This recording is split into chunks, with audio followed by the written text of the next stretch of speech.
dele. Toda quinta-feira, também às terças, temos o nosso quadro, a partir das 7h30 da manhã. Hélio Beltrão, Alessandro Soares, comentando aqui com a gente os assuntos que estão dando o que falar no Brasil e no mundo. Cada um traz o seu ponto de vista. Hoje, 2 assuntos estarão em destaque, inclusive caso Master. O áudio de Flávio Bolsonaro pedindo dinheiro para Daniel Worcaro e a derrubada da taxa das blusinhas. Começamos a nossa conversa com o Hélio Beltrão, nosso comentarista. Tudo bom, Hélio? Bom dia. Tudo ótimo. Bom dia, Carol. Bom dia, turma. Vamos lá, Hélio. Em meio a esse breaking news do caso Master, vamos seguir falando sobre esse assunto, mas trazendo o nome do senador Flávio Bolsonaro, pré-candidato à presidência da República. Ele pediu dinheiro a Daniel Worcaro, dono do Banco Master, para um filme sobre Jair Bolsonaro. O áudio foi revelado pelo site The Intercept Brasil e documentos revelam que foram feitas transferências bancárias entre fevereiro e maio de 2025, totalizando 61 milhões de reais. No áudio, enviado em setembro do ano passado, o pré-candidato à presidência pede mais recursos. Flávio Bolsonaro admitiu o pedido, mas nega vantagem, Hélio. Estamos falando aqui de um pré-candidato à presidência. Flávio Bolsonaro conseguirá reverter o impacto desse áudio? Carol, vamos lá. Esse áudio é uma paulada na candidatura do Flávio, mas talvez não seja um fim do mundo se não surgir um fato novo entre o Flávio e o Worcaro. Se o piso dele, que era mais de 40%, cair para uns 25%, eu digo cair para o eleitor bolsonarista fiel, ainda assim ele vai para o segundo turno. Vamos por parte. Ainda não está claro o valor exato que foi pedido ou que foi transferido para a produção do filme. Mas, supondo que o dinheiro esteja todo declarado, contabilizado na produção, não me parece um problema jurídico, em princípio. O pior é a coisa do ponto de vista, obviamente, político, a proximidade revelada. O Flávio passou os últimos 6 meses escondendo do seu eleitorado que ele tinha pedido esse dinheiro para o Worcaro. Ontem mesmo ele tentou negar esse fato numa coletiva. O Worcaro é atualmente o grande vilão do Brasil, né? O grande ladrão do Brasil. E o Flávio demonstrou proximidade com ele, justamente na véspera da prisão. Ou seja, todo mundo já sabia dos rolos do Worcaro. Já estava rolando, inclusive, a liquidação do Master e tudo mais. A resposta do Flávio, Carol, tem 2 pontos principais. Ele diz que o dinheiro foi mesmo usado no filme e isso daria para checar com uma auditoria. E agora ele também pediu para finalmente se instalar a CPI do Master. A parte do filme me parece um argumento razoável, porque ao menos logo o filme entra em cartaz, as pessoas vão assistir, vão ver onde o dinheiro em tese foi gasto. O problema aí é que o Eduardo Bolsonaro e o Mário Frias, que produziu o filme, eles estão negando que tenha dinheiro do Worcaro no filme. Então as versões não batem e isso precisa ser esclarecido.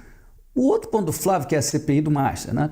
Claro que a CPI tende a blindar parlamentares poderosos e tal, mas ela pode ser sim um contraponto importante à investigação da Polícia Federal e da PGR. Eu falei aqui na terça-feira sobre a importância de descentralizar as investigações para dificultar a blindagem dos bandidos. Então é uma boa ter a CPI sim.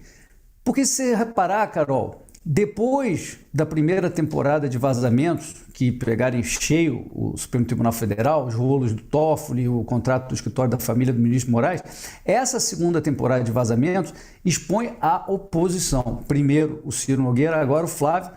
Quem é o próximo? Será que as autoridades estão fazendo vazamentos seletivos com viés político? É a pergunta.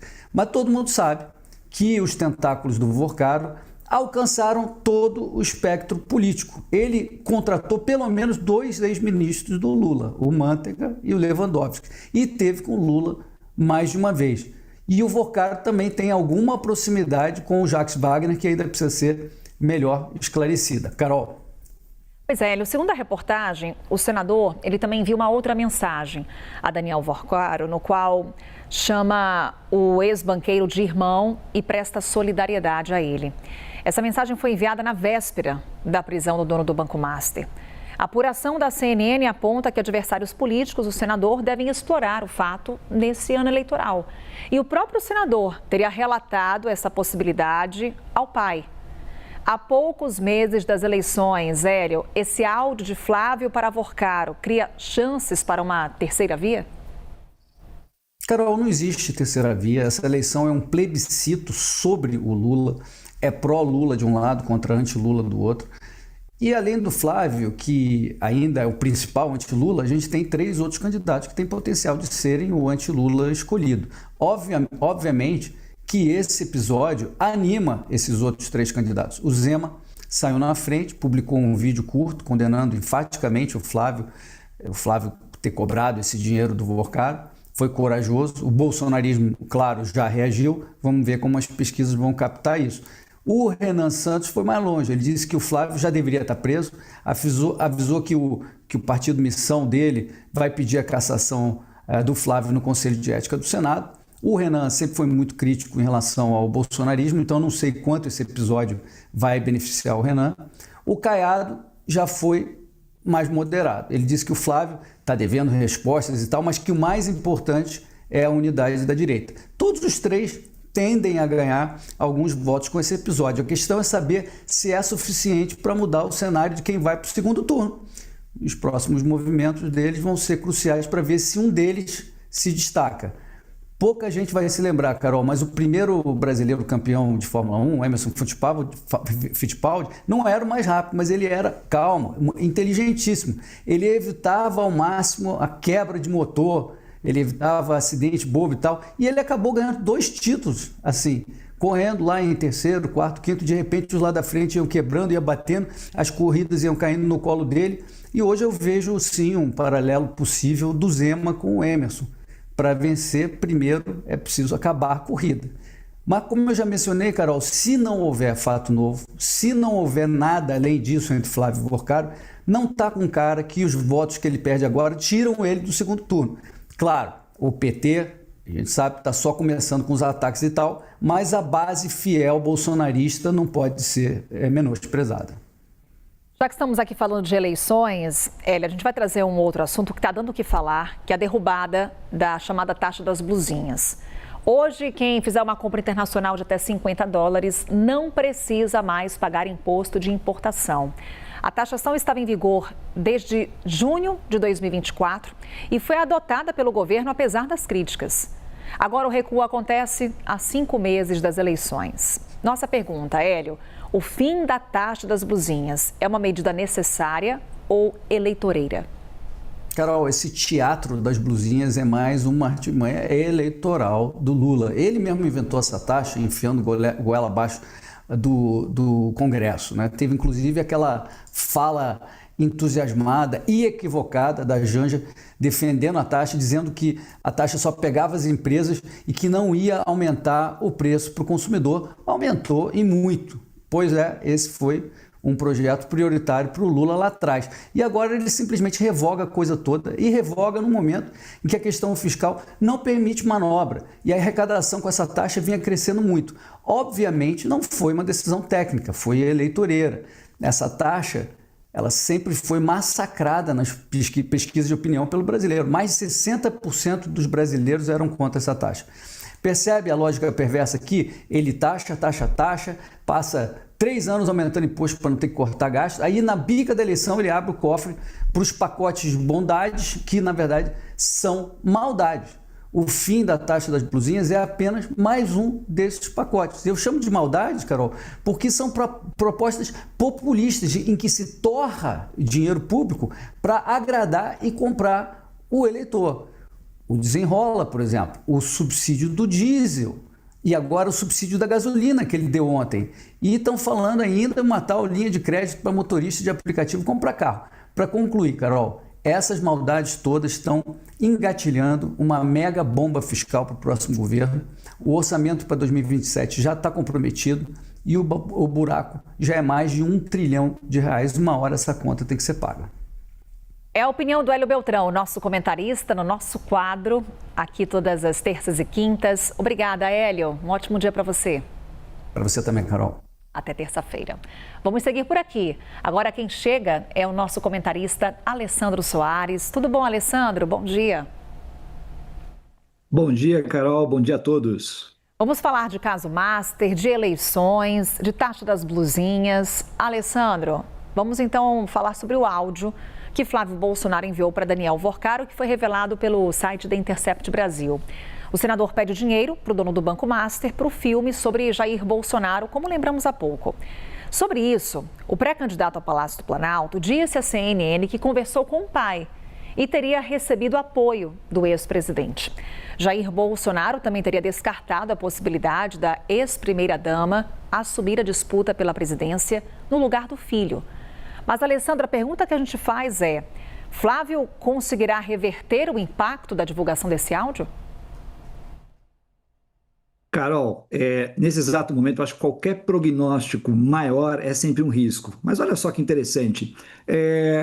O Flávio Bolsonaro, até esse momento, na sua construção de pré-candidatura, ele jogava, como eu disse aqui algumas vezes, ele jogava parado. Então o Flávio Bolsonaro ficava parado no ponto de vista político, não se exigia muito, vamos dizer assim, muita habilidade do Flávio Bolsonaro no cenário político, enquanto ele via de alguma forma o governo indo se desgastando em alguns pontos, em alguns entraves. E aí, em uma semana, você vê basicamente o próprio governo reagindo. Você tem aí também a viagem do presidente Lula aos Estados Unidos, a questão do Trump, você tem todo um conjunto de políticas públicas sendo adotadas pelo governo federal, investimentos e etc., o que de alguma forma indicaria a possibilidade de uma melhoria de imagem do próprio governo, uma reação do governo, e você tem um desastre que é essa fatalidade, entre aspas, que caiu sobre a candidatura do Flávio Bolsonaro, que é esse áudio gravado por ele mesmo, que alguns, eu me lembro logo que saiu o áudio, algumas pessoas falando que era fake,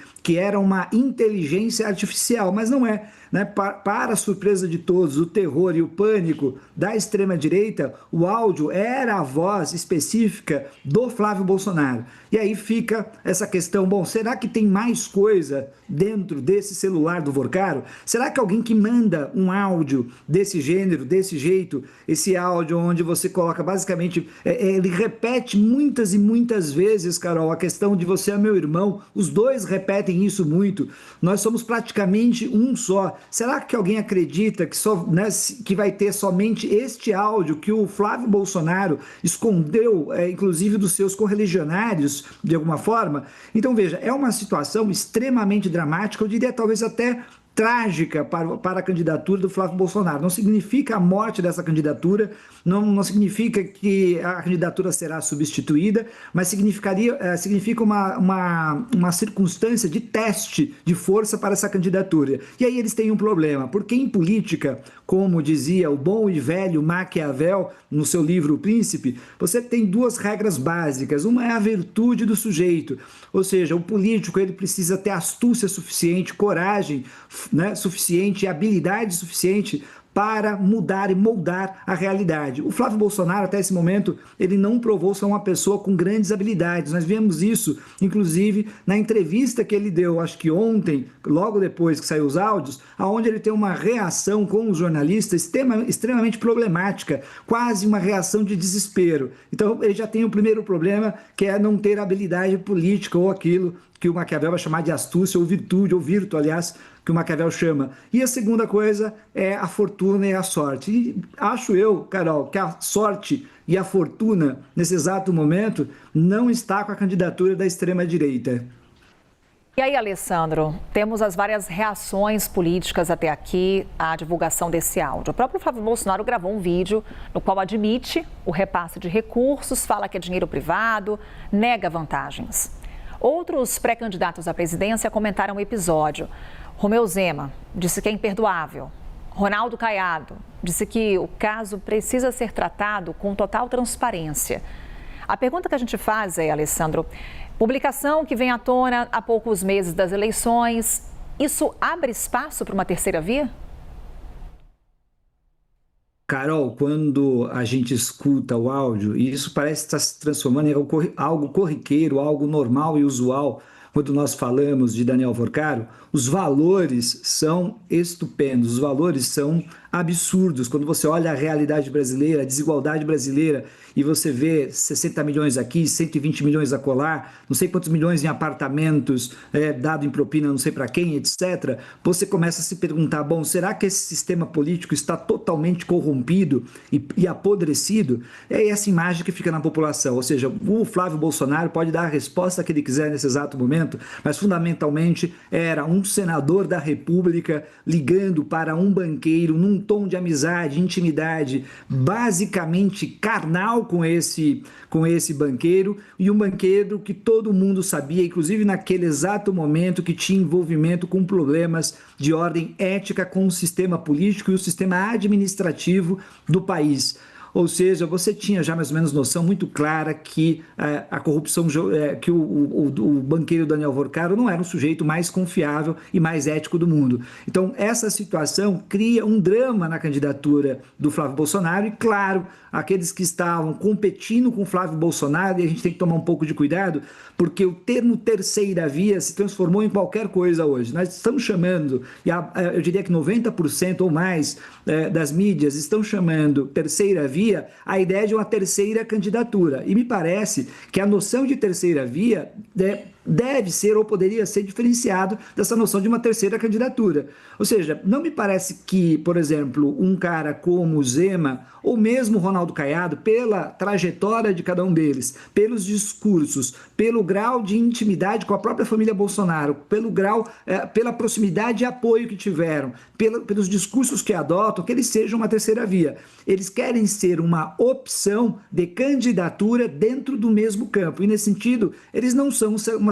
uma terceira via, eles são, na verdade, a mesma via, mas com um outro rótulo, com um outro candidato. Daí que eles fazem esse discurso nesse exato momento para verificar, num segundo momento, se há um desgaste maior ou não da candidatura do Flávio Bolsonaro. Se houver esse desgaste, com certeza eles vão tentar montar nesse cavalo, né, que foi construído contra o Flávio Bolsonaro, e vão tentar atacar mais para sangrar mais o Flávio Bolsonaro. Cuidado, não necessariamente naquele quinhão, naquela parte de apoio que o Flávio Bolsonaro recebe, que não é da extrema-direita raiz ou do bolsonarismo raiz, né? Eles estão tentando atrair o próprio bolsonarismo raiz para liderar esse campo, esse bloco, e de alguma forma trazer em parte ao centro, mas de uma maneira muito tímida, já que eles sabem que adotar um discurso puramente de centrão ou de centro, vamos dizer assim, não traz tantas possibilidades e probabilidades políticas, já que um bloco ideológico, como é o bolsonarismo e a extrema-direita,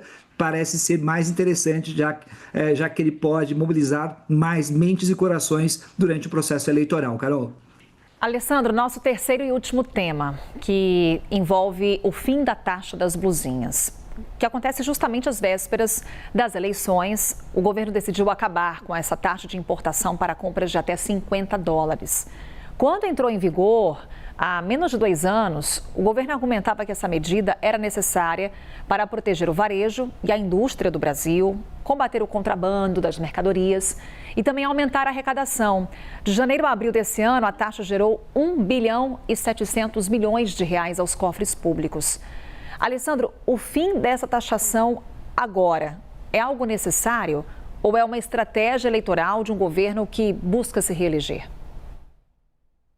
Carol, eu confesso para você que lá atrás, quando houve toda essa discussão, pelos valores que estavam envolvidos, etc., tinha ali, né, tinha duas situações relacionadas. Uma era como evitar fraudes, como evitar que esses valores, que algumas pessoas se passando, vamos dizer assim, por indivíduos fazendo compra no exterior, estivessem, na verdade, montando verdadeiras indústrias de vendas, né, de material, de produtos, de mercadorias que estão nessas lojas digitais que atuam internacionalmente, trazem produtos para o Brasil.